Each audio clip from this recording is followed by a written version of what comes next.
Hello everyone and welcome. In this video I'm going to walk you through how to change your birthday in Roblox.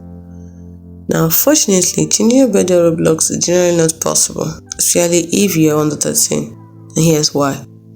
Because of the COPPA compliance, which is the Children's Online Privacy Protection Act.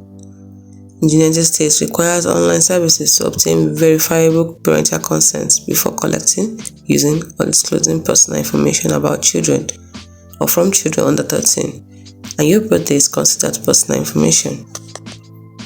Also, age verification. Roblox uses your birthday to determine the features and experiences available to you. For example, users under 13 have limited chat capabilities.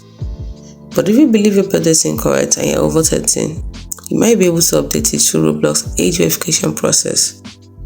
Usually involves providing a government-issued ID. Now, if you want to do this, simply check out our video on how to verify your age on Roblox. The next thing you can do, for the most accurate, up-to-date information, it is best to contact Roblox support directly.